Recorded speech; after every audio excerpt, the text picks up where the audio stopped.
Welcome back everyone to the Hearthstone Global Games. It's the final day of Week 3 and we just unfortunately saw Argentina exit the Global Games. The final team to be eliminated, Neil, from the Global Games. And now we move on to a different style of game where we're going to have two teams who are at 2-0. Would you like to tell me who those teams are, Neil? Yes, I would. Great. They are Taiwan and they are New Zealand, and here is the lineup of the players. Taiwan, a star-studded lineup, to be honest here. Obviously, the world champion. Shaxi has currently got over 100 points already towards his Masters. Hearthstone Master points. Yes. Roger, a lot of people know of. Obviously, teammate is Shaxi, as you can see there, and Real is also a particularly strong player. For New Zealand, the highlight name is Mage. Made the top 8 last year in the Spring Championships. Jack Attack, winner of Sydney this time around. Pathra, who everybody knows, and Ting Tong, who was on the team last year. And they were a surprisingly good team last year. I think they made us all think they weren't going to do very well, but they turned out okay. And as you said, 2-0 already this season. And Pathra was in the Hearthstone Global Games video as well. She was. Yeah, so that's always a nice inclusion when you get to feature in the beginning of the tournament. As we can see, the glorious sights of both the different countries. Neil, you know, I used to bring facts to the Hearthstone Global Games. You did? I did, and then I stopped doing it because I feel like I upset people. Well, people thought you were lying and making them up. I mean, I kind of was, but I kind of wasn't at the same time. How does that work? Well, some were facts, and then some were just off the top of my head, and they were lucky. Well, you just like guessed that Indonesia had 4,000 active volcanoes or whatever. Pretty much. Did you know, in New Zealand, kiwi fruit were originally called Chinese gooseberries? I didn't know this. There you are, see? Why are you Chinese? I have no idea. I guess something just with the history and something maybe that existed in China at some point that looked like, a little bit like kiwi fruit. I used to ask you follow-up questions to your facts, and you used to have a good answer. Was that not a good enough answer? That's an awful answer. Well, I mean, I don't really know why they called them Chinese gooseberries. That's what you were saying. Yeah, you just said that twice now. Would you like me to research that next time please. for you? Okay, I'll have a better follow-up for you. Thank you. We'll take a look then and see which... Well, we'll get the picks and bans up very shortly for these teams. I was just looking through the deck list. They look pretty standard in general. Nothing that really screams out from the paper, thankfully, because that would be terrifying.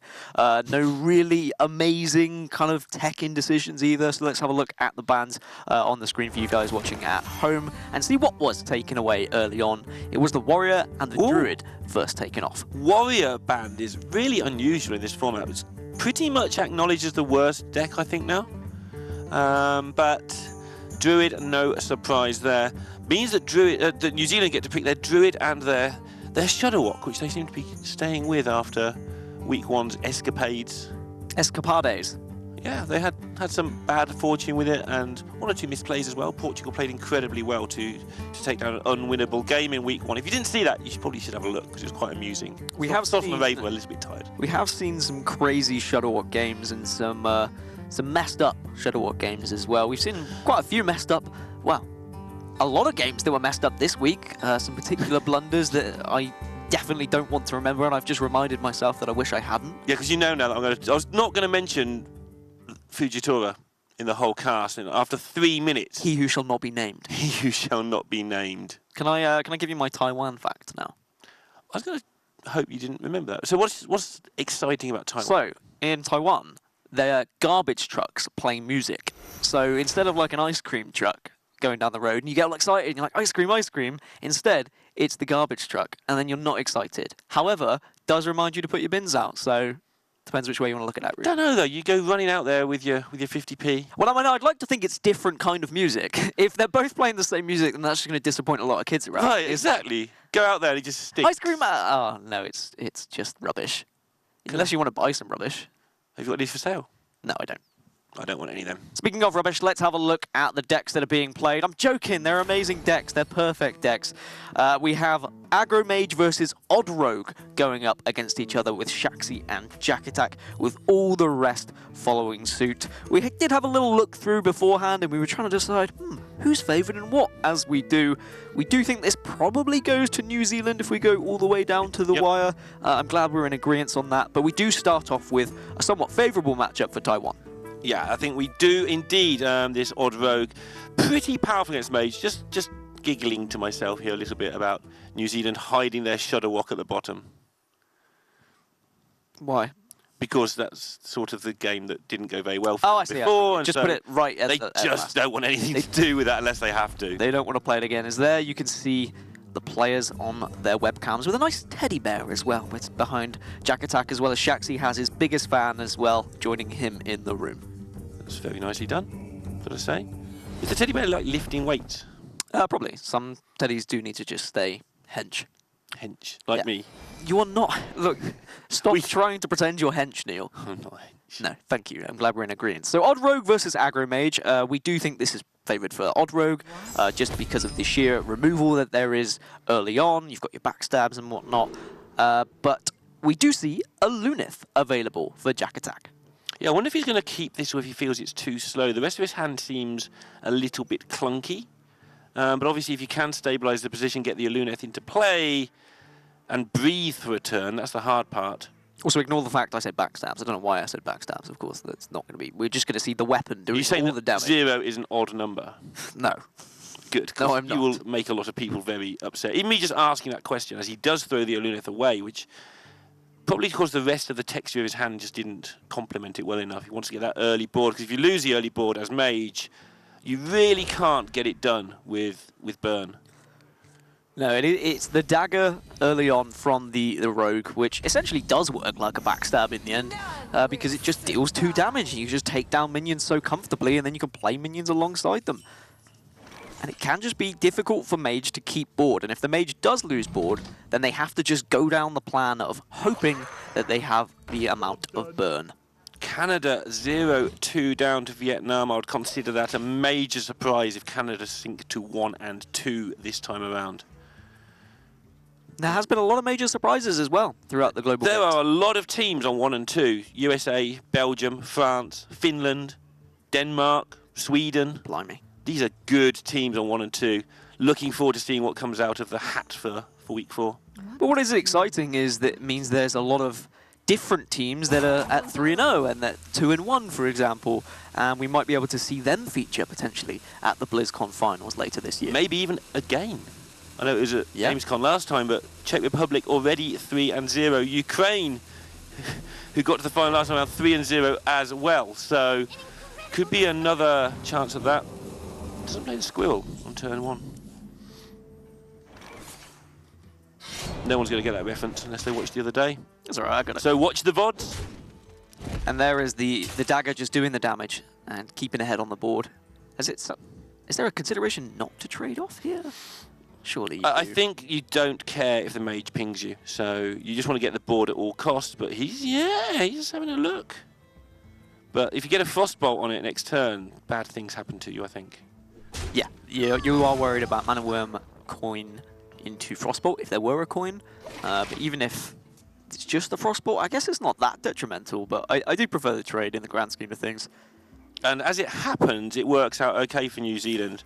They didn't have a lot to do with their 2 mana this turn anyway. They've got Kirin Tor into either secret they like next turn. So Shaxi thinks he's got a big win there, but actually it's given Jack Attack a way to fill his curve in an unexpected way.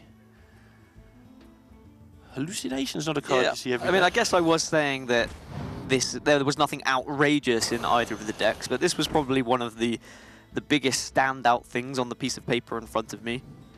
I mean, I can understand it. One of the reasons why Rogue used to be, like Aggro Rogue used to be so powerful was the ability to randomly get a card from your opponent, and sometimes that could be a fireball, for example. And it's very difficult to play around random cards because you don't know what you're playing around, and because there are so many cards they could get, it makes things a little bit tricky.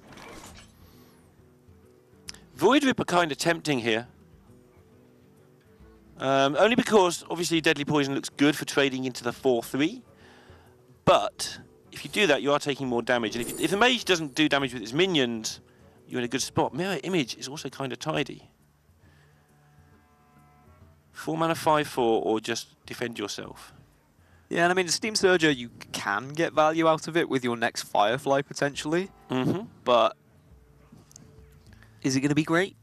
It's not going to be great. But 5/4 is not bad on its own. It's just a big hitting stick.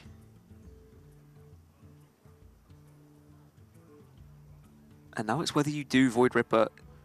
It does allow you to kill off this Kirin Tor Mage a little bit more comfortably. Either that If you dagger poison, you take 4 more. They're trying to work out what the worst case is. You're protecting a board, but it's not a particularly exciting board. But with the Void Ripper, there's a lot of damage available going forwards. You are also giving up an activate if you use the deadly poison. This is a tough call here. But he is going to go for that. Figures that 24 is okay. And obviously with so many minions with good health on the board, stuff like Cinderstorm isn't going to go any face damage, and it might not kill many minions either. Also, they might want to try and put a minion on the board that survives to explosive runes. So not putting anything on the board yet that dies to it. Yeah, the danger there was that the poison got counterspelled and they'd have to trade a minion in, and it all got a bit icky. Well, they had already played the hallucination, right? So oh, sorry. Yeah, they were comfortable with that. The danger there was that the hallucination got counterspelled and it all got a bit icky. Yeah. Either way, they had to go for a risk at the start of that play. And now for New Zealand, none of these plays look particularly great. You can try and risk a Cinderstorm, but Life Drinker just naturally puts a 3-3 onto the board and deals damage at the same time. It begs an answer from the Rogue. And the Void Ripper seems to be the aforementioned answer. Obviously, things do die to Cinderstorms pretty nastily if you use it, but you push quite a bit of damage to face. You don't really want to take another 3 by hitting into this, but maybe you have to. So many. If you do it and play the Steam Surger, that's not too bad. But then you are taking another 2 as well, with the Steam Surger dying to the explosive runes. Yeah. And you are scared of a bit of burn. And New Zealand are playing a Pyroblast, that is standard, but we do see 1 or 2 teams try and get a bit greedy, because you don't get to that Pyroblast that often. Now, see, this isn't usually the situation the odd Rogue finds themselves in, either, because you would have seen potentially a Clan Thug earlier on turn 3, which typically the Mage just struggles to deal with, and suddenly that Clan Thug just gets bigger and bigger. Or maybe an Edwin Van Cleef comes early onto the board as well. Whereas New Zealand have done really well to stay relatively far ahead in terms of damage, and kept a somewhat underwhelming board on the side of Taiwan.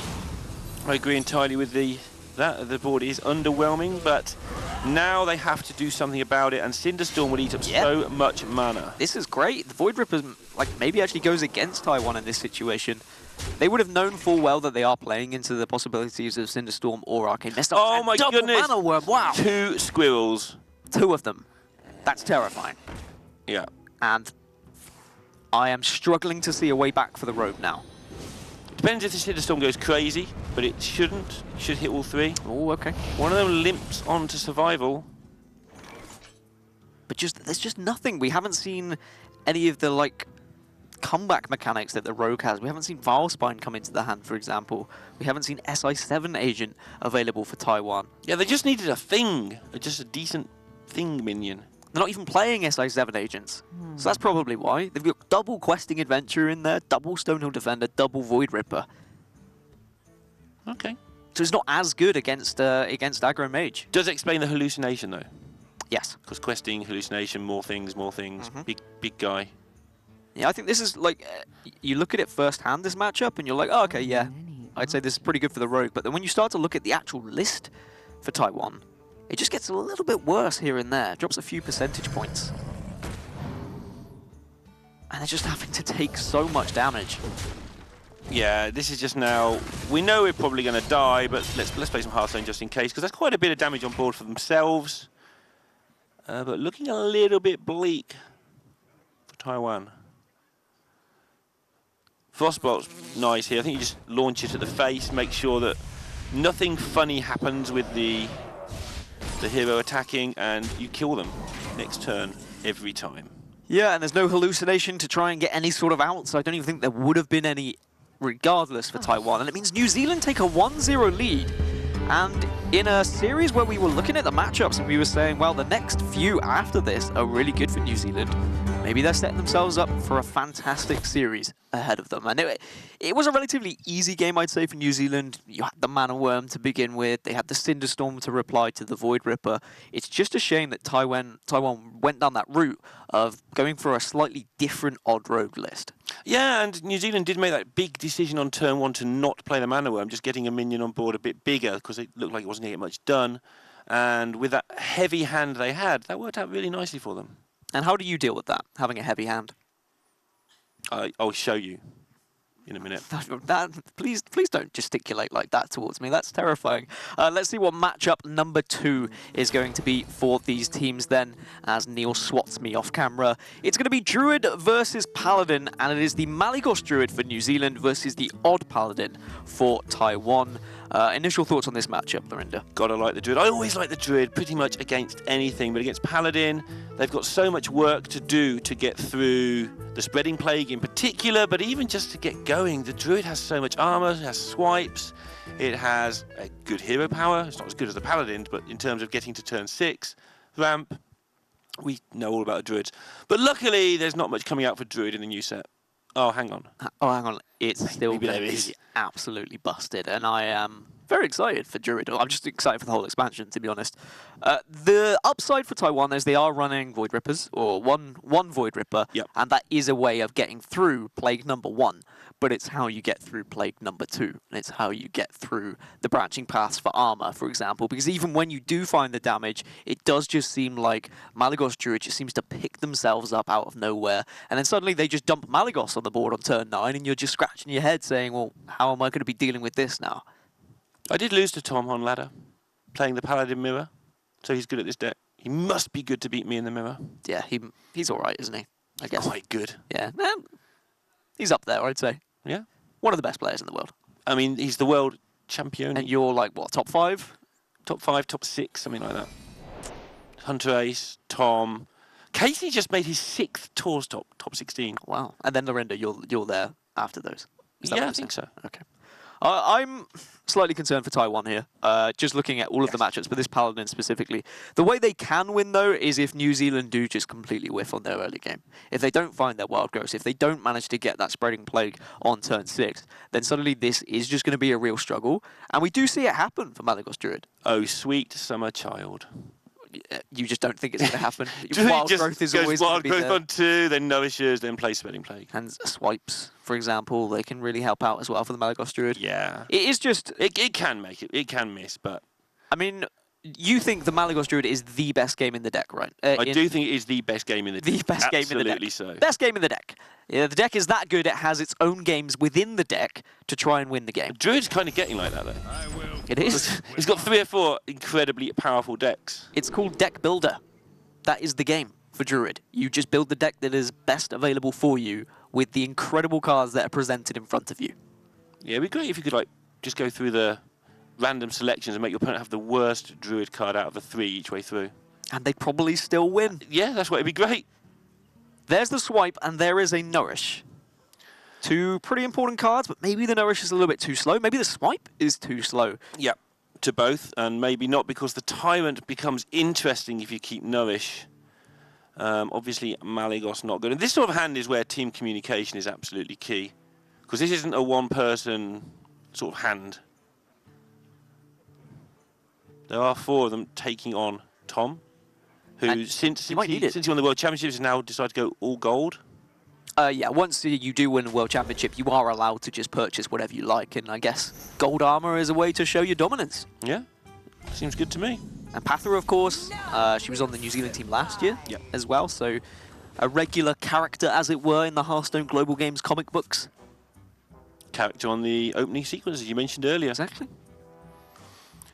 Nice hand for Taiwan, double Divine Shield, plus Blessing of Might. They're going to get some early damage in without much trouble. It'll be interesting to see how quickly Pathra decides to use this Moonfire up.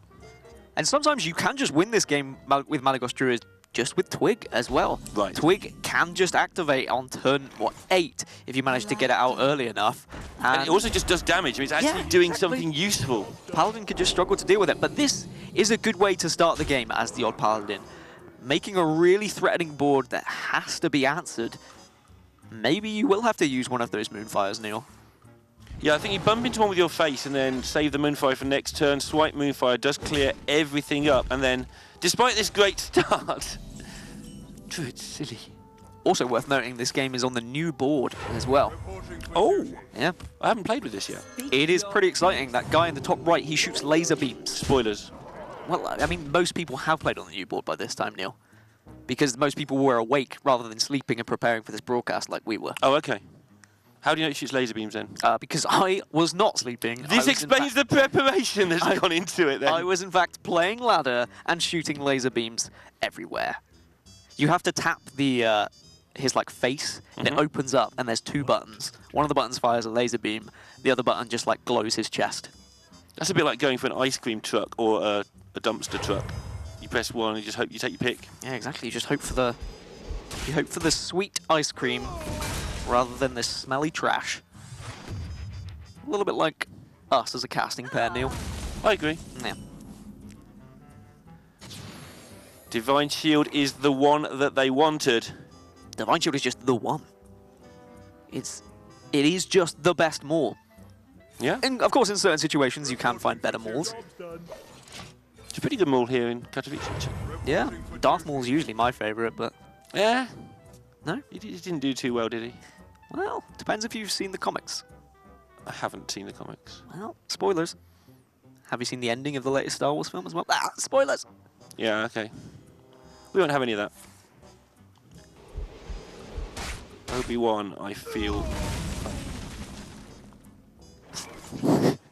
Double swipe is so early on. It's just been amazing so to pass good. through here. Like, just move on with this. And you've got Nourish now into Wild Growth. You've got Ultimate Infestation there. I mean, all the tools available to the Druid, and that's when Druid are at their scariest. And now, because both boards have been answered, both threats that Taiwan have tried to place early on have been answered. If they go wide again, they are just evidently going to be scared of a spreading plague. Yeah, they haven't done enough damage with that incredible start, thanks to the double swipe here from New Zealand. And they're going to really struggle. They're going to hope to get the Vine Cleaver to get some damage through, but that's going to have a Lich King in the way at some point. If they're going to level up, this can all change around. But New Zealand, with all the ramp they need and the tools they need, I wonder when they do take time out to make this twig happen. It won't be this turn because they can hero power a 1-1 away anyway. It'll be when they've got the mana to do so. Like, they didn't really get the chance earlier because of the Divine Shield aggression that came out from Tom. So this twig may not ever see play. It probably doesn't even need to see play, to be honest. We're most likely just really ramping up and then using Ultimate Infestation once you're offered the opportunity. Fungal Mancer makes a huge difference. I was going to say Fungal Mancer level up could help out Tom here. And it certainly is going to. All that ramp they did last turn means they can Lich King, Naturalize, and then go into Ultimate Infestation the turn after. It's pretty much where they want to be at. No silence for Taiwan, though, as is pretty much the norm now in Odd Paladin. We don't really see silence being run, which means they will struggle to get through this Lich King. However, the Divine Shield will certainly make it much more comfortable for them. Because really, New Zealand, what they're going to want to do is get Lich King on the board if they can, or Branching Paths if they'd rather go down that route. Get Ultimate Infestation, get some armor, stay alive. You're likely going to draw into one of your Spreading Plagues, and then you've probably won the game by that point. Unless a Void Ripper comes out from Tom. Yeah, they are going to go for that. Do you Naturalize here? You are giving Paladin some stuff. I do like getting rid of a 3-3. What bigger minion is going to be on the board that you're going to be naturalizing? Yeah, especially as it has the potential to be a 5-5. This way, there is no way for them to get through your Lich King on board. Yep. And it means they have to have an answer from their hand. We can see there are 2 answers. What do you prefer, Neil? Do you prefer Vine Cleaver and getting some minions on the go, or prefers Maul and keeping those minions alive? Let's see what 2 cards they get. Because before that, that question was very difficult at tilt, I think. I think you go for the Vine Cleaver, but I'm not certain. And now, I'm certainly not certain. Well, the Veteran now allows you to trade in with all the minions and keep all of them alive and not use your face to take the 8 damage. Let's do that. I don't think you mind taking the 8. But when you don't need to. If it protects even one small minion when your opponent's on 12, it could be worth it, though. But they're all going to have Divine Shield, so they will survive anyway. Sure, they survive, but you protect it. Protect it. So you do protect for the next turn for the Ultimate Infestation, maybe. And Tom might be able to get through here, just looking at what's available. The fact that he's got Leroy Jenkins, he's got Vine Cleaver. Yeah, he'll want to get a position where if New Zealand play Ultimate Infestation, then they can't play it because they die. The scary factor is, if a Spreading Plague is drawn for New Zealand, combine that with Anti-Magic Shell, and you're going to be in for a difficult time. Yeah, that's just GG if that occurs. But there are 20 cards still left. Only 2 of those are spreading plagues. Reporting for duty. And going to get some more damage through here with Leroy in hand. But no space for the Leroy to go, so actually proccing one of these is not the worst thing to happen. Can they do 15 next turn? Looks like they can to me. No spreading plague, and Ultimate Infestation isn't going to keep them alive. Yep, UI won't do it because he'll make the space on the board for the Leroy, I think. Yeah. Yeah, it's plenty. Mm-hmm. Well, it's not plenty, but it's enough. 16, isn't it, with the it with is. weapon as well? Is there any alternatives?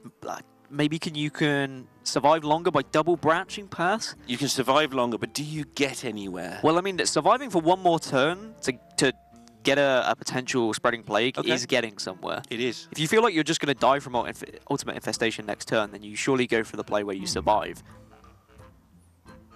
Yeah, you are pretty much only dead to Leroy. But, yeah, they know it. Ultimate Infestation gets them the spreading plague if they survive one more turn. Branching paths, you can get 6 armor. Get 12 armor. Well, you get 6 and draw a card. I was just going to work out. Well, you die if you only take 6 armor. You need to take 12 armor if you're going to survive from a Leroy. Oh, they can't play the Leroy though if you don't put any minions on board. Yeah, that's fair. But they are going to go for this, and that is going to be another one against the head.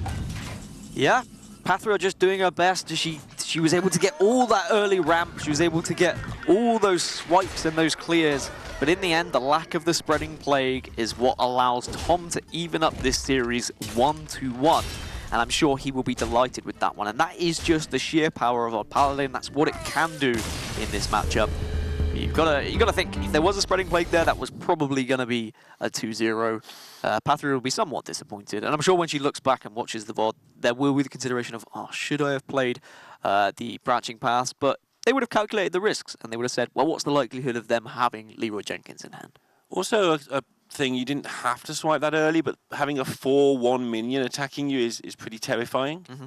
So the early swipes did allow the board to be rebuilt, which means the Fungalmancer got some work done. So don't think they could have done much difference, but there are definitely some talking points there. Definitely some talking points, and I'm sure we can discuss them thoroughly during this break, Neil. We are going to have a little bit of time away from the screen as we let the players have a rest, so don't go anywhere. We'll see you very shortly. It's 1-1 here in the Hearthstone Global Games between Taiwan and New Zealand, as 2 unfavourable matchups were won for either side, and now we move into game number 3, which is going to be what, Neil? It's going to be New Zealand on the Hunter and Taiwan on the Q block. Correct. We're seeing more of that this week than usual. What, more Q block? Yeah, it's interesting. Yeah, which I think I'm okay with as an avid Q block player when it was at its best, which I'm sure most people were avid Q block players, to be honest. Sorry. Yeah. Well, I mean, it was just incredible. I'm okay with it still being played. Evenlock has, of course, shown its dominance here or there, but they both fit pretty well into the meta. It makes me happy that cards get nerfed and archetypes don't die. Yes. It's really good to see that the deck still has a function, at least for another 3 days. Yeah, well, more than that. It's Friday now, and the release on Tuesday. Yep, so that's 4 days. Saturday, Sunday, Monday. Oh, yeah. Yep, there we go. Counting with Lorinda. Hashtag quick maths. Oh, it's close. You work. There you go. You get a golden star. But yeah, we are edging towards the end of this meta. And actually, this series is going to be the last series in this meta for the Hearthstone Global Game. So that is pretty exciting in itself. A good way to assert your dominance as well by going 3-0 into a brand new meta. See if Mage, who's on the Hunter, that always confuses me, especially when he's on the Mage. I always think that there's been a mess up, like he's just got a picture of Jaina and Mage written, oh yeah, we know. It's not really very inventive of a name, is it? I mean, I know I can't really So yeah, it's talk. not Dan Gaskin. I can't really talk. But still. But no, it's not. It's like at least add Mage something, like Hunter Ace, right? He added something. Mage King. Yeah, even that, I'd be okay with that. Mage Slinger. Mage Wanderer. Mage Wanderer. Just anything after Mage would have been good. Or before Mage. Shooting Mage. The Mage. Yeah, not so keen on Mrs. Mage. Well, okay, yeah. Or Mr. If you want. Either way. If you missed a Mage, you might have hit somebody else. Anyway, the game has actually begun. Guskin, I don't know if you noticed. It has, and it was a relatively simple mulligan phase for both teams. They kind of knew how they wanted to approach it. Deathstalker Rexar is, of course, a really important card for New Zealand to be able to build beasts and get some late-game value, because we may end up going to the late game. I think both teams, both countries are going to be saying, we don't want to get to that late game, though. We'd like to get our early game value, because the power level early on can be huge from both of these teams. You can get your Mountain Giants if you're on the side of the Q block, or you can get your eggs into just stupid shenanigans if you're on the side of the Hunter. Mage not messing about here. He goes to 2-2, Canada fighting back in that one. Yeah, chance to load up the candle shot there, but next turn's probably another whiff, so going to get an extra 2 damage from the ping and load up the candle shot, but it's not a whiff. Devil's Egg is a really nice pickup for New Zealand, and there's no way to really counteract it. Maybe you don't really want to chuck a Doomsayer down, but I guess you might have to. It's so horrible when you quite often have to proc the egg, otherwise nasty, nasty things happen to you. But then you've got 3 mana 5/5 out of it, which is fine. And that's one of the differences in this matchup. All of the naughty cards come out very quickly from New Zealand, like the eggs and such like. Whereas Taiwan's naughty cards, like the lackeys, is 6 mana. And the cube's on 5. Sorry, the cube, the skull. What is a naughty card in your description? One that helps you cheat at Hearthstone. Okay. Mountain Giant, naughty card? Can be. Yeah, I think it's a pretty naughty Wild card. Growth, naughty card. Oh yeah, very naughty. Now you're talking my language. Jaina's pretty naughty. Probably. So Roger changed his mind on the Doomsayer plan. Yeah, I mean, if you're presented with deal 3 damage to this egg and give them a 5/5, you may well take that. And actually, this might end up being a better option because the 5/5 isn't going to be able to attack the next turn. But now with double Devastator Egg, do you do it? You put 2 5/5s on the board and you say, well, how does my opponent actually answer this? Not easily. No, I don't think they do answer very easily at all. You probably use the 1 mana for the candle shot. I don't know why you wouldn't at this point. Do you go face? Probably not. You've got a Hunter's Mark you want to protect. But you do struggle to get through these charges sometimes. Yeah, they're going to get through the taunts before they appear. And the scary thing is, we are maybe a play dead away from this game ending relatively quickly in favor of Mage, who is the Hunter. Yeah. Because a Houndmaster Shaw can come down next turn. There's still going to be a struggle to answer what's on the board, and then suddenly Cube into play dead. We know what that does. We know how horrible that is onto Houndmaster Shaw. Yeah, Houndmaster Shaw is insane in this deck, and I think when the card reviews were done before Shaw was released with the other hounds, people weren't sure how good he was going to be because the effect is amazing, but they thought he'd just die a lot. But actually, 6 damage just isn't easy to do in this kind of weird meta where people are playing taunt and efficient removal. Well, you don't efficiently remove 6 damage. So you're saying they weren't sure on Shaw? That's correct. Okay. They were unsure. And speaking of being unsure, for Taiwan, it's what do we do about this board of 5/5s? I mean, maybe if you're an even lock at this point, you're like, okay, we can eat this damage, and then we might be able to chuck out some hooked Reavers. Getting to Godfrey seems to be rather important right now. It does, and they do have the coin, and they do have Dark Pact. They have those abilities to stay alive, as tracking might help find that play dead that I was talking about earlier as well, Neil. Yeah, it seems reasonable to assume they want to do that. Just lob a Shaw out there alongside it, ready and waiting. He could be pretty handy, and that's what they're going to do. So you can tracking first just to see what you get anyway. I don't think you are just throwing a cube down on its own here. There doesn't seem to be any particular hurry. There's no silence on the Play side. Dead's there, King Crush is there too. Oh, you take Does Play Crush Dead. ever get through? No. Play Dead every day of the week. And if your opponent doesn't have an answer then for this following board, then you are in a pretty nice spot. These Devil Swords don't look as cute as the Raptors, do they? No. They look like really nasty. They are some nasty dinos indeed. So I guess the New Zealand were having the conversation of what is the risk of us playing Houndmaster Shaw here? Is there a way that actually they answer this entire board, and then suddenly, what have we got to offer? So Hellfire Defile Is an answer. does answer this board, and it looks like a good board to answer. That's what they'll be talking about. Oh, what's the chance they got Hellfire Defile? It's not going to happen. As Roger explains to his team in great detail what he's about to do. That Hellfire was such a massive pickup for Taiwan. Otherwise, this game could have got out of hand very quickly. And now the decision needs to be made for New Zealand of, is this hero power going to get the job done, or are we just having to play Rexar and starting to build some beasts? Yeah, and it looks like they're going to have to. King Crusher's gone, so the absolute excitement of Katharina's not there. Just getting some blockers isn't particularly great. And I feel that building beasts right now seems really good. You can get Death Rattle beasts for your cubes and you play deads as well. And the beasts should be enough to win this game realistically for New Zealand as well. Because yes, alright, we do have Gul'dan available for the Warlock and they can summon back a wealth of minions and it gets very exciting when there's loads of Void Lords on the board. But so patronising. But 3/9s aren't going to do that much when you've got no, they're not. 7/7 beasts with lifesteal and death rattles that plop out another 4/4 beast that has lifesteal and death rattle that there's another 2/2 to follow afterwards as well. It's a lot of beasts. It does get very scary, and especially when cubes plus play dead come into a factor. So normally you want to take the cheapest one if they're not great options, but maybe the Life Drink is just good enough. If they did take a cheap one here, then this Mastiff's going to be hilarious. Echo Beasts are good fun. Especially Echo Beasts are good fun. When you've seen Defile and Hellfire already, I mean, you do have that ability to go wide if you would like to. And they're going to buff each other. All the beasts are going to buff each other. Because that's its ability. Hmm? They're going to be really big beasts. So for and you can Taiwan, play 3 of them on turn 9. which will be nice. But for Taiwan, the way they want to win this game realistically is they probably don't want their Void Lords to come down. They'd ideally like to get their Doom Guards out and have a Gul'dan that just brings back Doom Guards and have their own crazy shenanigans of damage. Cube. So shenanigans are getting more likely.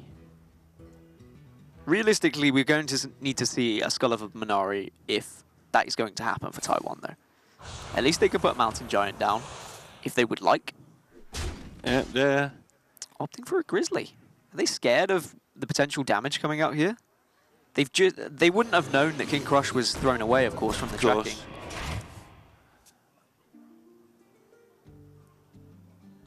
Here she comes. Where's my... I guess this is a way for Taiwan to bait out potentially a Hunter's Mark. And they're saying, Yep. if we can use up a Hunter's Mark on this, then we have more freedom to play our Mountain Giant. This is getting pretty scary suddenly. Even though a lot of the good cards have gone because they're building beasts now. And how scary are 3/12s, Neil? If you're given the opportunity as a Hunter to Carnivorous Cube and kill off and get some 3/12s back, do you think that you might want to do it as well if you're Taiwan, or would you rather save it back for Doom Guards or Void Lords? That seems to be their plan, but I don't know, I'd rather save it back. This is gonna these buffs are just gonna make everything terrifying. This high main's gonna be a super high main.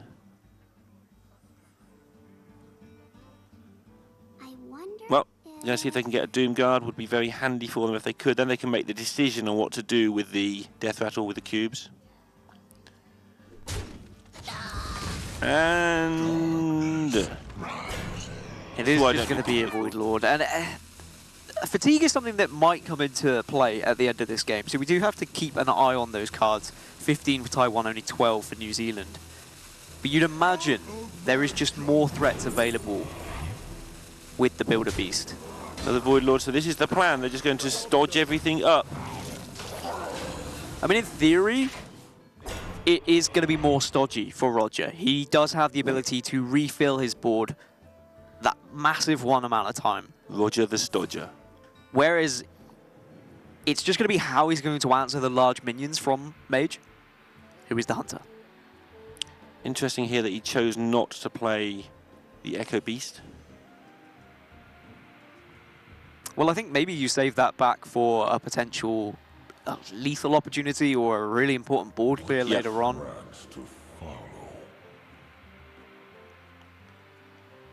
I wonder if they did take Arthas there. Just goes pretty well with Play Dead. Get some of those Lich King cards in your hand. I mean, and at any point, imagine if you get Tundra Rhino with stealth, suddenly this game looks so favoured for the Hunter. Yeah, he flicked over the cube there. It looks like he's going to make a load of high mains. And that is what he's doing, a plenitude of high mains coming up soon. And what would you have? A load of 6-5s on the board that put out 2-2s, or a load of 3-9s that put out 1-3s? I'll take the 6-5s, please. Yeah, I think I would take the 6-5s For as well. 50. Although 6-5s are easier to deal with the likes of Godfrey. Yeah, Godfrey's going to have a party here, I think. Is he? Yeah. What kind of music would Godfrey listen to? It'd be pretty, I don't know. Like punk rock, I imagine. Classical. No. You don't think? Nah, well, I mean, Just sort of blowing things up, some sort of nice, slow, classical. I can imagine lilt. like sinister, angry, evil people could listen to classical. Just.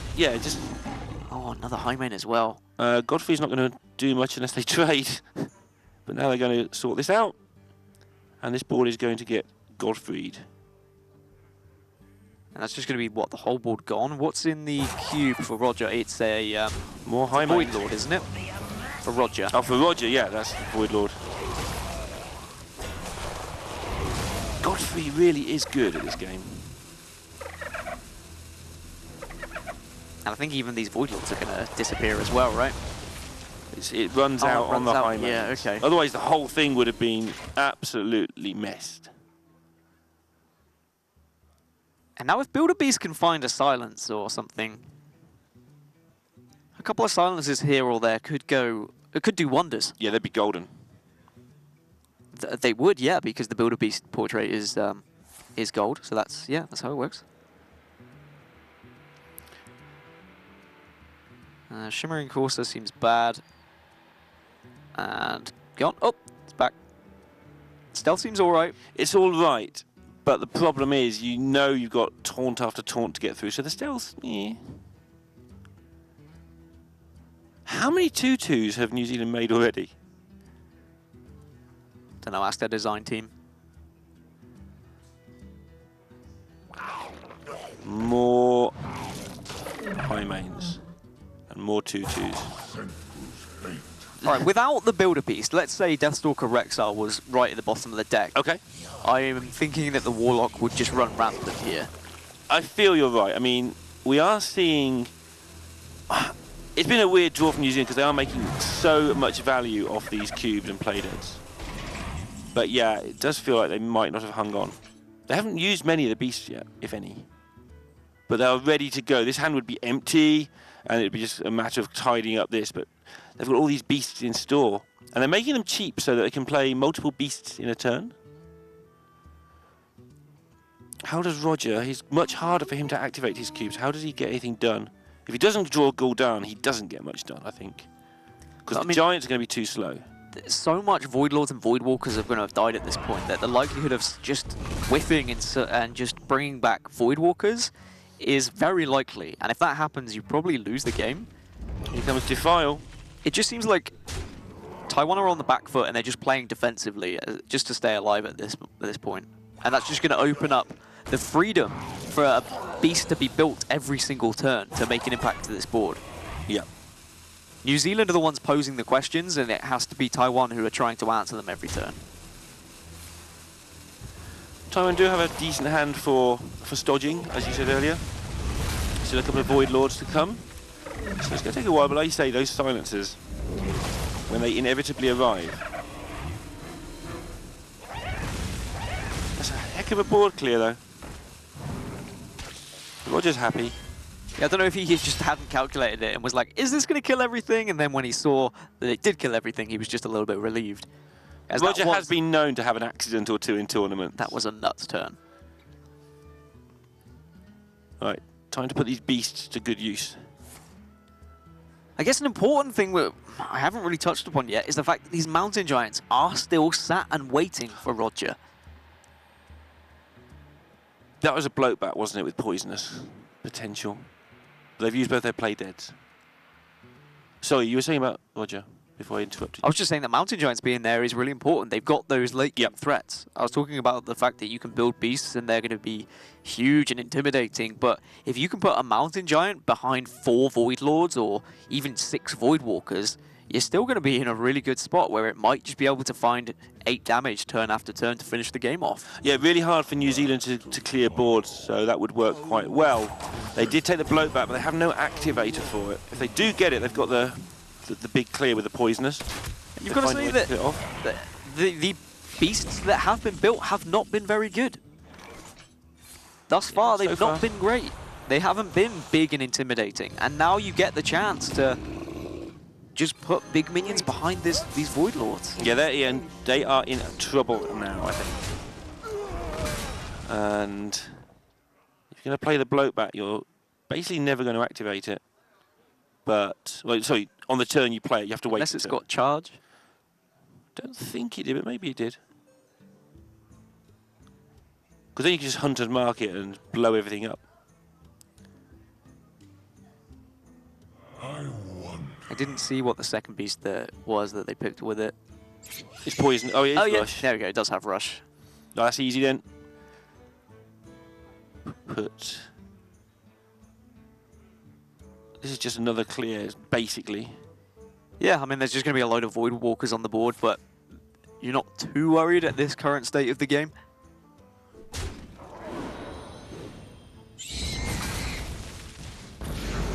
That's a very important beast. And it's just been who has the better clears, and actually, that I was saying there hasn't been that many important, scary beasts being made, but I think that was the only one that really made a difference so far. As we'd finally see Skull of Minari, which is going to allow to get these Doom Guards onto the board, just to find a little bit more damage now. Yeah, it does feel like that Mage is struggling to keep up here. You can't keep getting bloat bats. Mage was the one who was asking the questions. He was ahead, but Godfrey and the Defile turns, they've just been so good. Both Defile turns. The early Hellfire into Defile is the only reason that Taiwan are still here. That's the only reason, indeed. That was an incredible draw.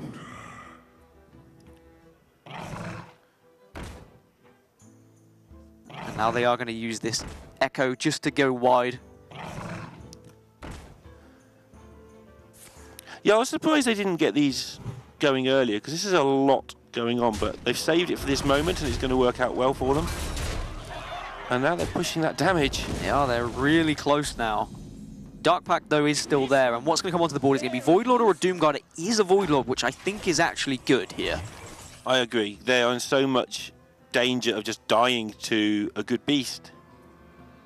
And the thing is, now, Taiwan need to be fully aware that if there is a silence that is built from that Builder Beast as well, they are very worried, and that's why I think the Hellfire comes out here. You can now Dark Pact as well.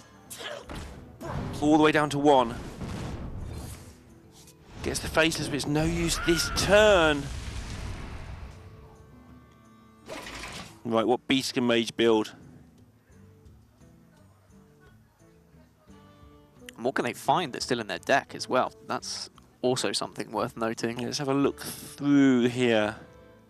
Second high main? No, it's definitely gone. They've pulled the high mains. Well, there you go. There's a little look of what they can build here.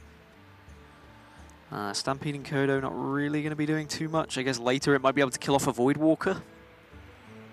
Mukla could be terrifying, but you don't really want to give your opponent bananas. Nope. Especially if it's Czech Republic. No, definitely not.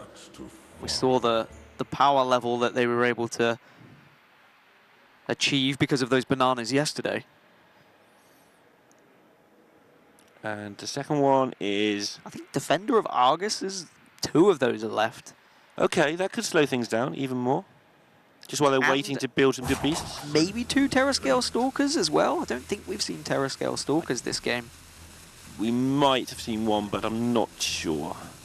We've seen Shaw. We have seen Shaw. Have we seen the Fireflies? Might not have seen that. Firefly, there's only one in the deck. Just an 8/7 Taunt Diplodocus. Yeah, just. But this is the thing now. New Zealand are kind of scraping the barrel and hoping this beast is going to be significant turn after turn, whereas we are going to get into the territory now of scariness from Taiwan, of They're going to be pulling out Doom Guards. They have Faceless Manipulator available for Void Lords. Gul'dan could arrive at any point as well. Wonder if... Does the zombie in the middle there do 1 damage when it comes into play? 1 damage to each both. face? Yes. And it's got Echo. It does have So Echo. that's 3 points of sneaky damage. Oh. So if Roger taps here, he could just die. Okay, but why would you tap? Roger's been prone to accidents before. Why wouldn't you tap? Because you don't need to with a hand like this. Sure. I don't think you're that desperately... Unless he feels he's that desperate to find Gul'dan. Oh, he's tapping! Maybe he Dark Pacts it. Maybe he does. You don't suspect a Zombeast with Rush. Nobody That expects. deals zombies 1 with rush. damage over and over, but they are going to Dark Pact, as I'm sure there was a heavy intake of breath from the whole of the New Zealand squad there. So the ability to just defend it and hope they tap some more. Obviously, they're getting close to fatigue if they can get Taiwan to take a bit of fatigue damage. But unfortunately, if Taiwan get that far, they will have Mr. Gul'dan. That would be a good name as well. Mr. Gul'dan. Yeah. What, better than Mage? Yes. Or Roger? I'm okay with Roger because that's his real name. Oh, so that's how you're getting out of this? Yes. But you say it was imaginative was your problem. Yeah. Well, I mean, Roger didn't come up with his name, his parents did, so Okay. they used their imagination there. Yeah, got you stumped there, Lorinda. Yeah, I'm stuck now. And now I think you're building a beast in... Well, you can go 2 ways about this. You can either put the zombies that you have already and then just put an Argus in between. Or now they're going to be... Roger's just realised okay, how close he was. So if you're using the 2 damage and then putting the Argus in the way.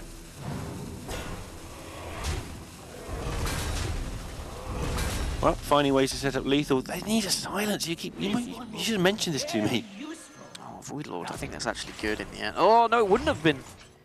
Wait, a Doom Guard, they weren't quite there, but it would have been nice. They could have really pushed some extra damage.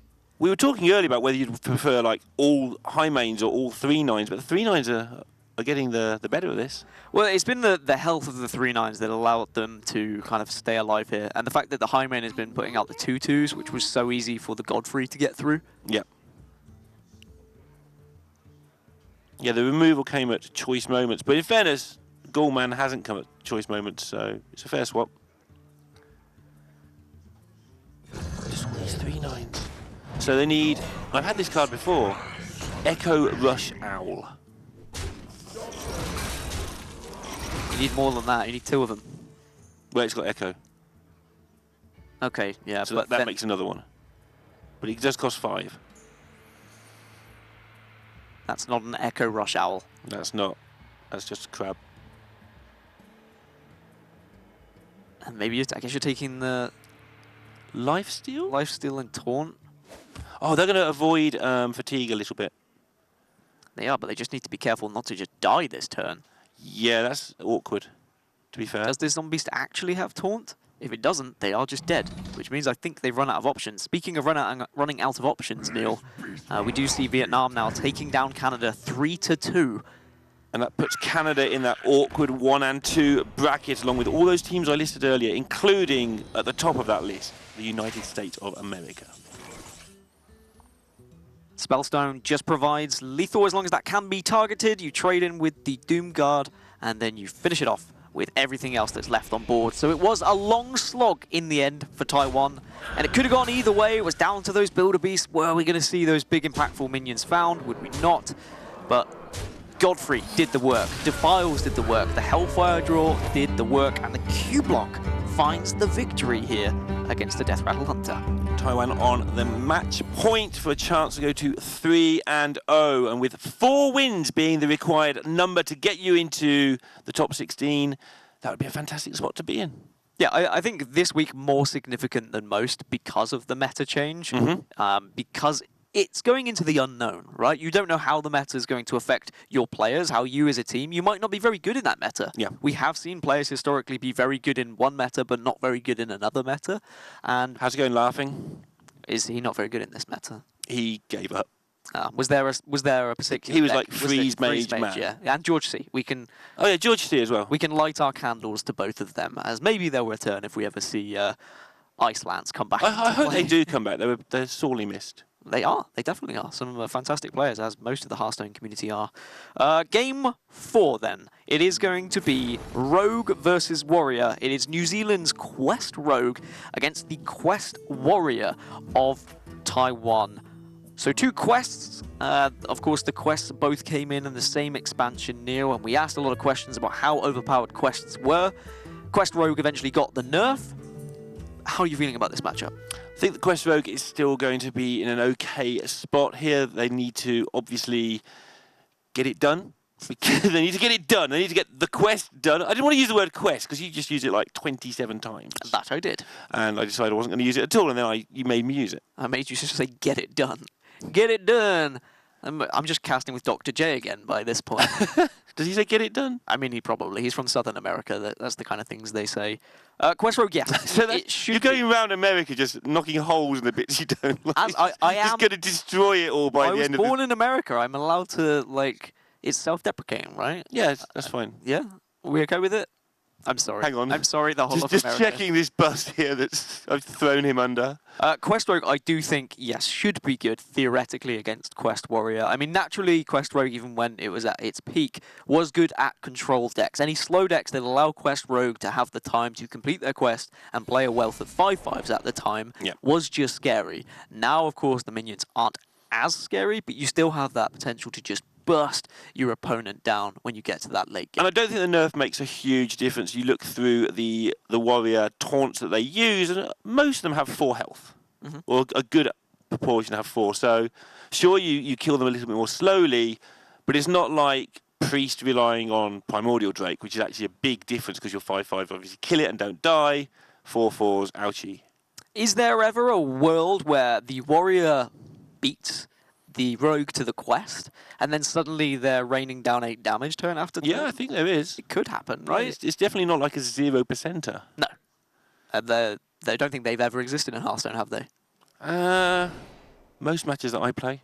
Well, that's down to you rather than the matchup itself. I guess you could say, what are the strongest decks we've had in Hearthstone? Grim Patron Warrior was pretty strong. Malygos Druid. Malygos Druid is pretty strong. Aggro Shaman was very strong. Death Rattle Hunter. I think that's always the next one on that list. Yeah, you get there and you remember when it happened. We try not to. Paladin, Secret Paladin. Well, Secret Paladin was up there as well, and I'm excited to see what the Boomsday project is going to have to offer. I've seen a lot of theory crafting already going around from pros and casuals. A lot of mechnology. Yeah, a lot of mechs, and one thing that I say disappoints me about new expansions is sometimes we see these decks that are already good just add like 1 or 2 cards in them. I want to see a new deck that has like 15 new cards. I want to see Floop. You want to see Floop. And we're going to see Floop in a couple of weeks' time. And also, what's that card that allows you to just get a random deck as well? Yeah. That's going to be Bang. something whiz bang. I don't know, something crazy. That's going to be an interesting tournament card. Yeah, I'm just going to play Warlock 4 times. How do you counter that? By playing a good deck. By playing good decks. Okay, that's fair. I think it's a fantastic card, though. It's going to give everybody the chance to play with cards they don't own. That is a very true thing. Which is always very nice, and a lot of the pre-made decks now are pretty good. They weren't in the olden days, but these days, because it was like autocomplete, but the recipes are pretty good. You get a chance to try the recipe, have a bit of a taste, and if you like it, you can go and build it. Speaking of, how much do I have to pay you to drink one of those? I'd probably just do it anyway. I mean, I don't want to be responsible for you possibly ending up in hospital. We could test it on Paul. We can test it on Paul. We'll get Paul to have a chug of it. But you bring up a good point. I mean, the stop. Please, no, because, yeah. We speak of the casual players in Hearthstone, right? And you say it's a chance for them to get cards. If you are a new player to Hearthstone and you're wondering how maybe you could play in the Hearthstone Global Games at some point, because we've had 2 Global Games, I would hope there's going to be another one next year. Get grinding on ladder, get good, get those legend points, and then if you are high up on HCT points, you get a chance to represent your country as well. And all you've got to do then, when you're in those top 8, is jump in a bath of toast, and you're done. Yeah, just then you have to appeal to the fans worldwide, as so many players do now, because they have their communities, they have their streams. But we are going to get underway with game number 4 now, and it is going to be the quest off. Naturally, yes, okay, our agreement is we're leading towards Quest Rogue, but this can go wrong for a Quest Rogue. Yeah, although nice looking start. Mimic Pod's always nice, but yeah, Brawl is something means you can't leave your minions lying around. You like to leave minions lying around so that you can just complete the quest, fill it out, and hit them with the minions on the board. But you've got to be a bit more careful when there's a lot of AoE in your opponent's deck. Yeah, you might need to use those brawls if... and maybe that's how you win as the warrior. The Quest Rogue overcommits to a board at some point, and then suddenly you brawl it and they don't have any resources left. They shouldn't. Usually the Quest Rogue is going to save back those resources for a lethal burst. But the warrior is going to make it difficult, because this warrior can gain armor quite quickly as well. Yeah, this hand didn't get any better either after the mulligan. Preparation's nice with Mimic Pod, it must be said, but you want something a bit more than this for now. There we go. That's something to get you started. And you've got to have an idea with Quest Rogue of what you're going to complete the quest with. Yeah. Are you going to complete it with Fireflies now? Are you going to be completing with the Vicious Scale Hides? You really don't want to complete it with anything that costs more than one. The mana adds up so much over the course of 5 activations that sometimes you do have to complete it with a Novice Engineer, but those games always end up really awkward. You can win them because it's drawing you so many cards, but it's so slow. I mean, you've got time, so that's a good thing, but it can just become a nuisance. And how many times have we seen this iteration of Quest Rogue as well survive because of a card like Wax Elemental, for example? Yes. I think it was HCT Tokyo where we saw one of the players dig for 4 cards, and he only needed Wax Elemental just to stay alive from a potential lethal damage from his opponent. And then he was just able to push for his own lethal damage the next turn, because the taunt is just so impactful once you've completed that quest. Ting Tong looking for better cards, maybe try to get a pair of cards to complete this with Sonya and Stone Tusk Boar. Name a more iconic duo. No, you're right. Exactly. Paul the Murloc and Production. That's a pretty good duo. Yeah, pretty good. Do you know Paul the Murloc has a Twitter now? Does he? Paul the Murloc has his own Twitter. What's the at? I think it is P Murloc, actually. Or P Murloc or P Murloc actually? P Murloc. Okay. Actually. Does he tell us where he's hiding in each particular round? I believe that he's going to go on some adventures. He does go on adventures around his studio. He does indeed. I can sometimes never find him. And he is having a great time. It is, yeah, it's P Murloc. Just the letter P and then Murloc. Excellent. If you want to follow Paul's adventures as he is growing in his social media presence. Drink with me, friend. How does he use a phone? He still has hands, Neil. They're not very big. They're not. Anyway. Smartphones are very small nowadays. Well, Warpath is nice, allows you to draw some cards. Yeah, and you're not dying anytime soon. I mean, that's a relative term because you die pretty soon. Mm. But looks like they need some stuff here because they just don't have any right now. Although keeping Warpath back for when there's a board full of 4/4s does sound like a good idea. It does, doesn't it, to be fair? Even if they're 4/4s with Divine Shields, suddenly on turn 10 you can clear them off. Turn 10. That's a long way away. That is a long way off. But you do need to be thinking that far ahead sometimes in these matchups. That's a dad, are we nearly there yet job. Every turn it's going to be, we nearly there yet? Real. Are we nearly there?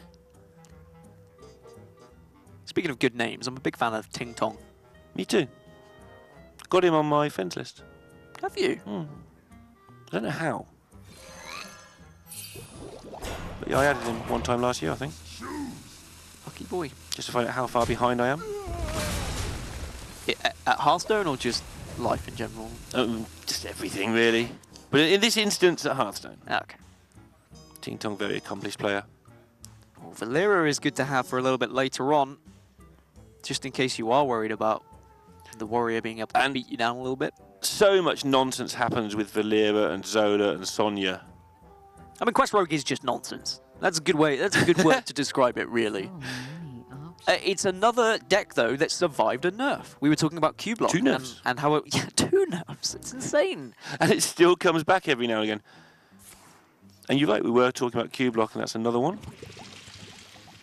And I mean, it makes sense bringing Quest Rogue, even though Odd Rogue does so well, Miracle Rogue does pretty well as well. If you can guarantee yourself, well, if you can hope for a matchup against a control-based deck, which this meta is full of control-based decks, you are going to be in a pretty good spot. Yeah, they left up Q-Block, Warrior, and Shadowwalk. So that's 3 decent ones out of the 5. So that's a 60% strike rate. If you go for like plus minors, which obviously isn't necessarily the best because the Paladin is a disaster, as is the Odd Rogue. So probably doesn't quite work out as 60-40 if you do it by exact chances. But not a terrible decision. They're playing very patiently.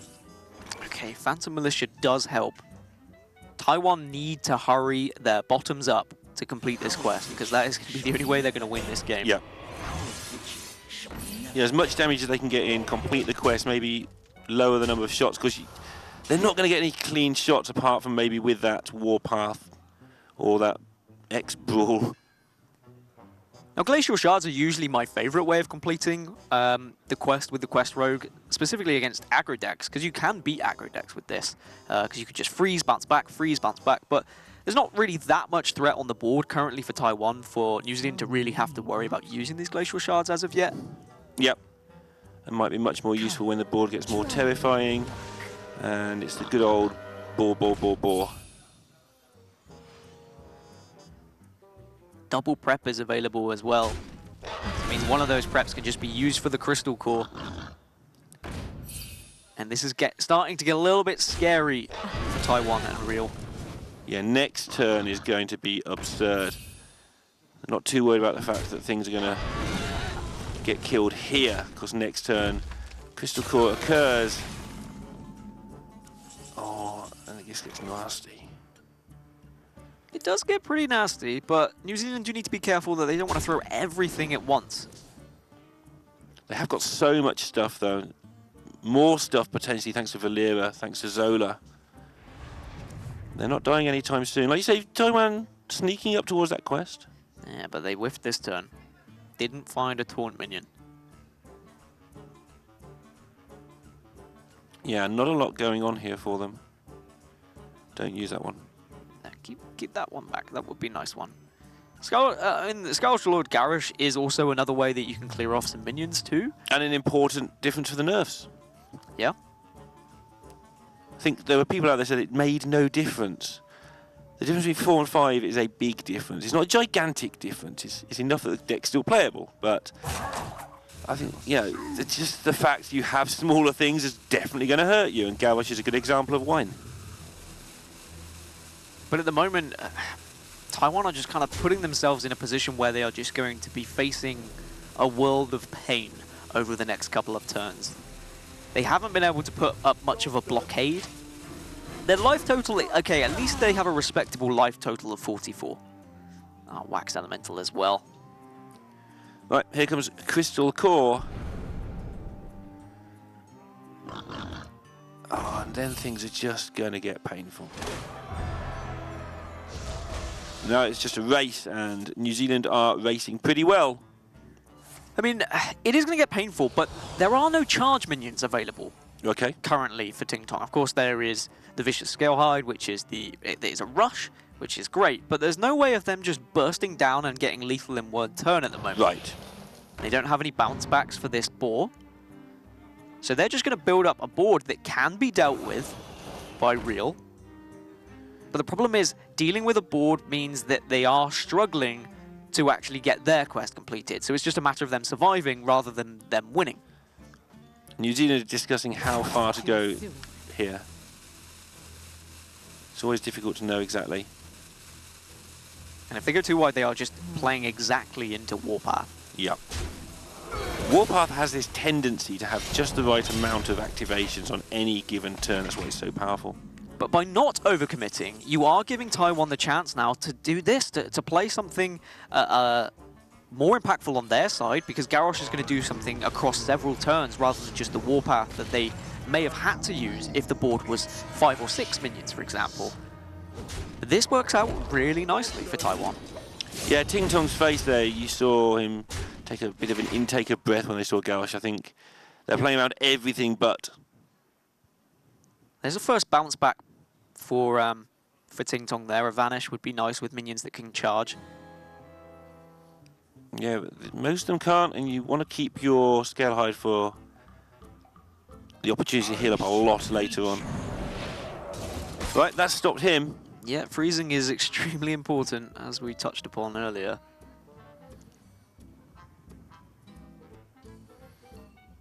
And the problem against this deck is you don't really want to bounce their taunt if you think they're low on taunts. This is true, yeah. This Tar Creep is actually doing quite a little bit of work for Taiwan. And they've chipped away a decent amount as well from New Zealand, down to just 20. Considering what they've actually had on the board, and this Acolyte seems to have stuck around forever. Ting Tong hasn't said a single word for about 3 turns. I think Mage might be having quite a bit of input into this game. Well, also, I think as a player, I mean, when you're playing on your own in a tournament or a ladder, how often do you talk anyway? So naturally, you're kind of just thinking about your own position, and you're just listening to the input from your teammates. Yep. You don't necessarily have to express what you feel is correct until after you've already listened to what they say. And if what they say is what you're agreeing with in your head anyway, yes, conversation's over. Another Warpath, so 2 Warpaths brawl on top of Garrosh. This is looking like Real can get this done.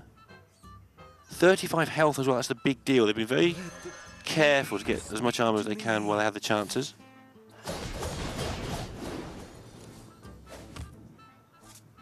And this could well end up being a game where suddenly there's 3 minions on the board and we need to see the hero power hit face out of a 1 in 4.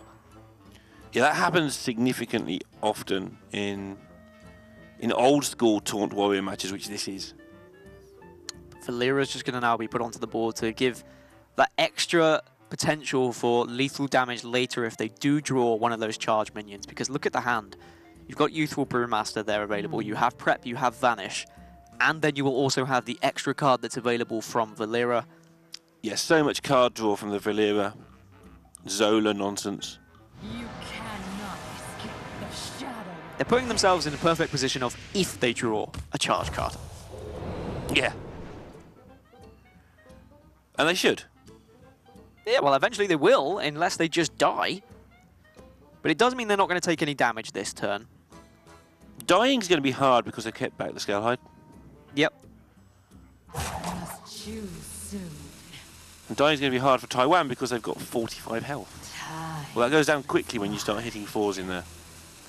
Yeah, but Dry Whisker Armor can also buff you up as well. But this has been the perfect scenario for Taiwan. I think they'll be really happy with how this game has gone thus far. Because it could have gone so badly. It really could. If there had been bounce backs earlier on for that boar, then you would have been able to complete the quest, bounce back the boar, keep that boar in your hand, and then have that ability to just get an OTK a little bit later on. And we are edging closer to the quest finally being completed. We were talking about a quest race earlier. The Warrior has been extremely slow. Yeah, and Ting Tong's been happy to take this slowly. He didn't have much choice for a few turns, but all the decisions of wait or go pretty much went to wait until it was obvious he could get the Sonya boar going, doing its thing, completing the quest. These Zolas are going to be a nuisance, though.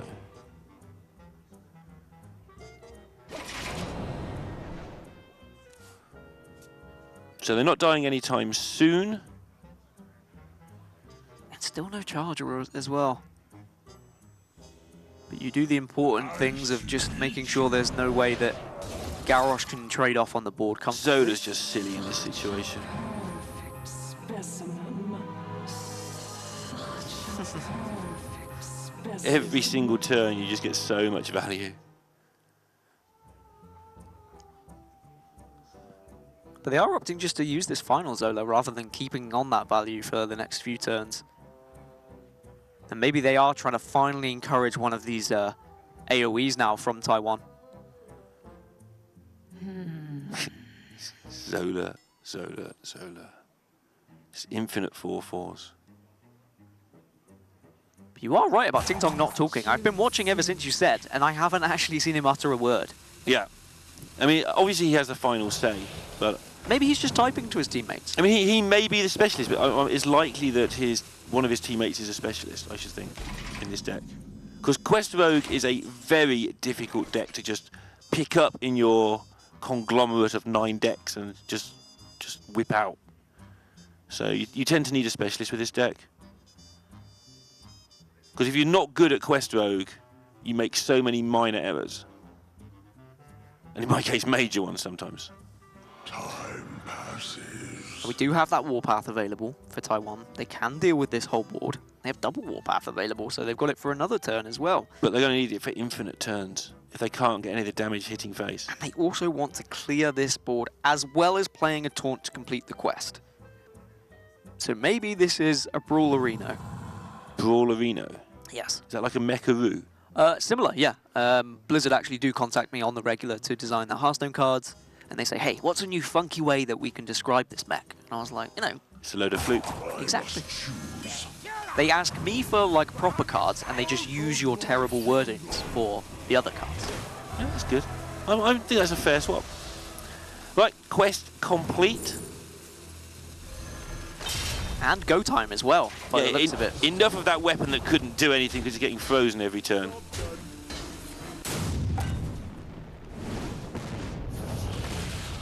But now this board is going to die, and things are getting real. Still no charge, though. They don't need it really now. I mean, they'd like it, I think they kind of do. but they can just make these boards every turn. But they can make these boards every turn, but next turn, it can be dealt with just one card of Warpath, and you fit in a hero power, so that's a guaranteed 8 damage to face.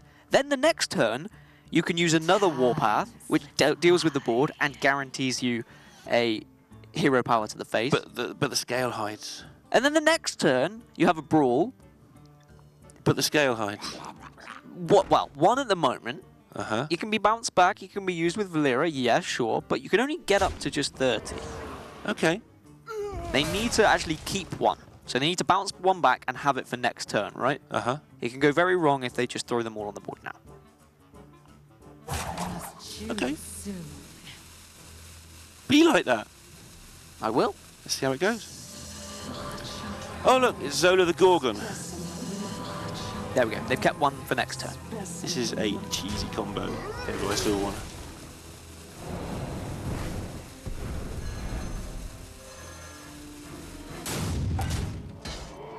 But you talk about these scale hides, Neil. What Yeah. happens if a scale hide has nothing to attack on the board? That's a good point. It's a good point.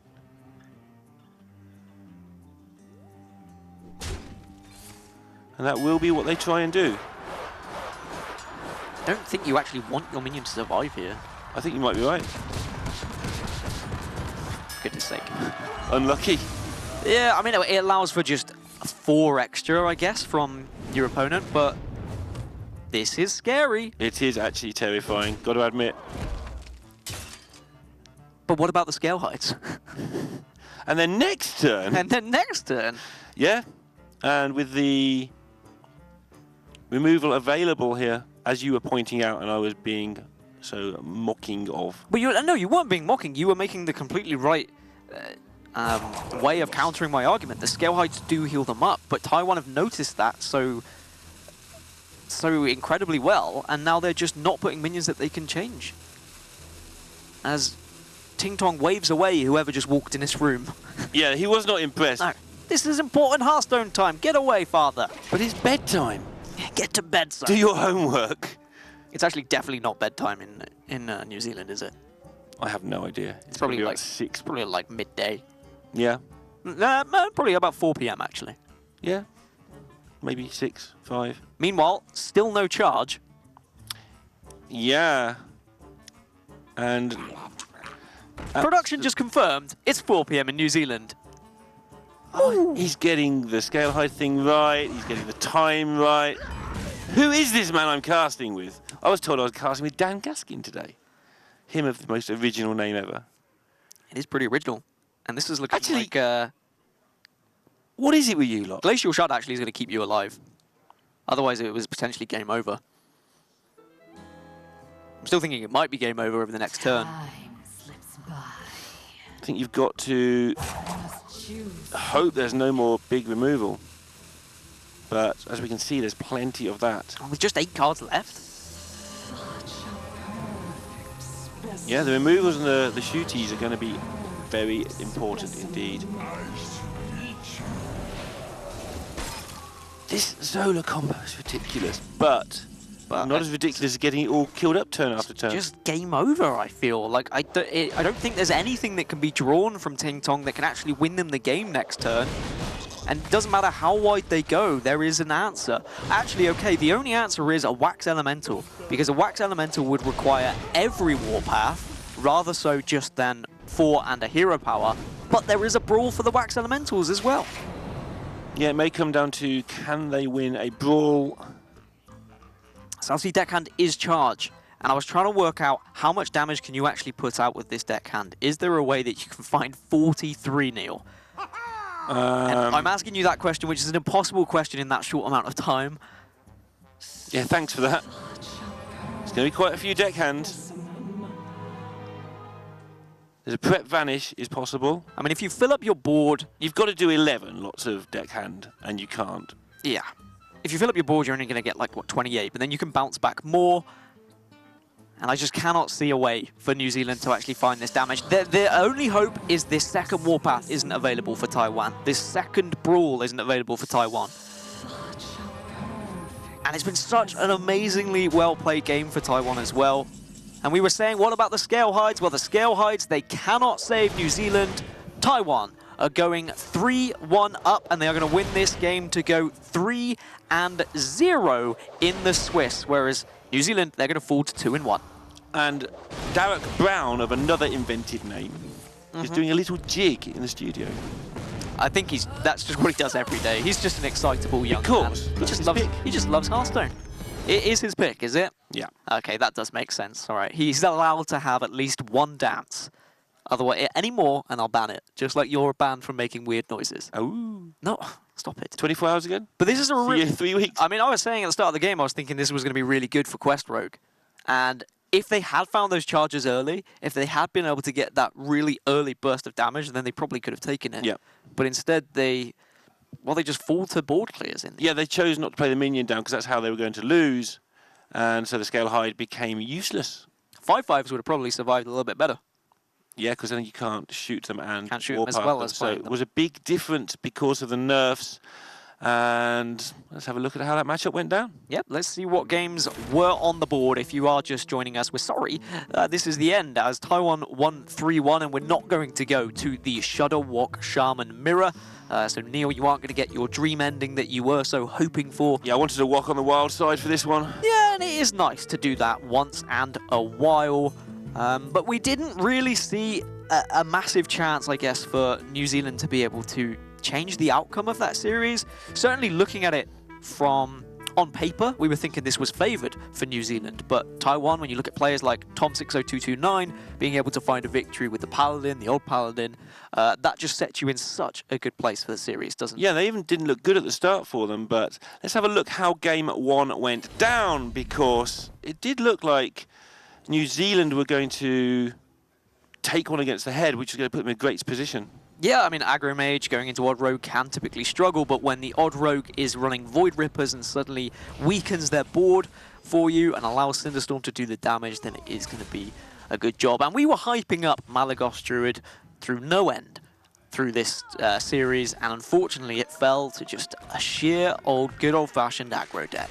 They did clear on turn 3, which they probably had to because they were taking a lot of damage, but it did mean that going into those crucial level-up turns, they were lacking a swipe a little bit later on. Maybe they could have been a bit more risky, but would need to analyse the VOD to be sure of that. And how are you feeling about both of these teams and their chances through the rest of the global games, Neil? Do you think we could be seeing Taiwan or New Zealand at the BlizzCon finals come the end of it? I mean, Taiwan are looking incredibly strong. Now that Shaxi's pretty much, I don't know if he's top of last call, but he's got 109 points over the 2 seasons. That's very close to becoming a master player. We only have one of those at the moment. Combined with the world champion, combined with the experience of Roger, and with a very solid player in backup, yes, is the answer to your question. We could see them at BlizzCon, and we could also see New Zealand there. They've got some experience from last year of getting quite close. And you've got to say, you wouldn't be too surprised, I guess. It was a good pick from Darok, choosing Taiwan. I mean, world champion of Tom 60229. You can't really deny the fact that he is going to have a huge influence on that team. And I do believe, actually, that puts Darok equal with me right at the top of the leaderboard for predictions as well. So I'm sure he's going to be chuffed with that. But one of us is going to have to go ahead next time. But it's going to be a new meta next time, so who knows what's going to happen. Are you excited for the Boomstay project, Neil? Yes, because it's going to be a new meta and my picks are going to win. When Norway win it all, it doesn't matter all this 5-1 nonsense that you're all talking about. It'll all be about Team Nordavind and Norway. So do you feel like your teams are going to be particularly good at deck building? Well, one of them is. The other one, it doesn't matter because they're out of the tournament. Okay, that instantly puts you at a disadvantage, really. Not really, because I've No? still got Norway on my side. Okay, and Norway could just win game after game. You just like Taiwan did, as they went from 1-0 down to suddenly winning 3-1 there, which I'm sure they will be absolutely delighted with.